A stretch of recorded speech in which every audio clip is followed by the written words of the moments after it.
Pernahkah kalian memikirkan kemungkinan untuk menghidupkan kembali hewan yang sudah punah?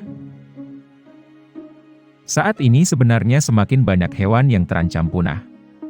Bukan hanya di dunia, tapi banyak juga hewan endemik Indonesia yang jumlahnya di alam sudah sangat memprihatinkan, sebut saja komodo, cenderawasih, harimau Sumatera, dan banyak lainnya. Jika memang memungkinkan, sebenarnya jangan sampai punah hewan-hewan itu. Namun, jika toh nanti punah, apakah tidak ada yang bisa kita lakukan? Sebenarnya, para peneliti telah memikirkan hal ini. Sejauh ini, ada dua metode yang dinilai memungkinkan untuk membangkitkan kembali hewan yang telah punah sebelumnya. Kedua metode tersebut adalah cloning dan rekayasa genetika.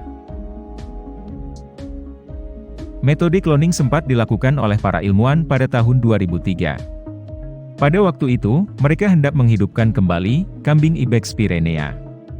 Spesies kambing gunung liar, yang umum ditemukan di pegunungan Pyrenees di Spanyol dan Perancis. Ketika spesies kambing terakhir ini mati, para ilmuwan memanfaatkan sel yang telah berhasil diawetkan. Tim ilmuwan lalu menyuntikkan inti sel tersebut ke dalam sel telur kambing yang telah dibuang DNA kambingnya. Proses ini dilakukan ke 57 induk kambing pengganti dan 7 diantaranya berhasil hamil. Dari 7 kambing yang hamil tersebut, ternyata hanya ada 1 yang berhasil melahirkan klon dari kambing Ibex. Keberhasilan ini juga sebagai tanda bahwa untuk pertama kalinya, spesies yang telah punah, berhasil dihidupkan kembali. Sayangnya, momen tersebut juga merupakan pertama kalinya seekor hewan kembali punah untuk kedua kalinya, karena anak kambing itu hanya bertahan hidup selama 10 menit setelah dilahirkan. Metode kedua yang mungkin berguna untuk menghidupkan kembali spesies yang telah punah disebut teknologi pengeditan genom.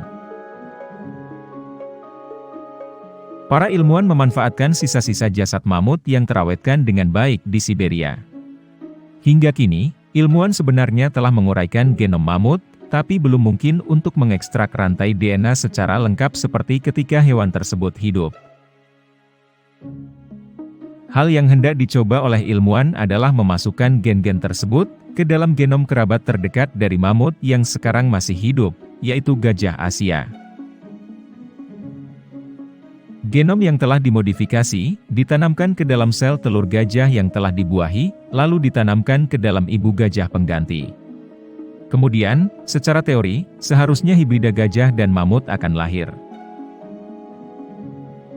Metode ini juga punya kelemahan, misalnya, para ilmuwan tidak begitu familiar dengan biologi gajah untuk secara akurat membedakan gen mana yang diperlukan untuk bertahan hidup di wilayah Arktik.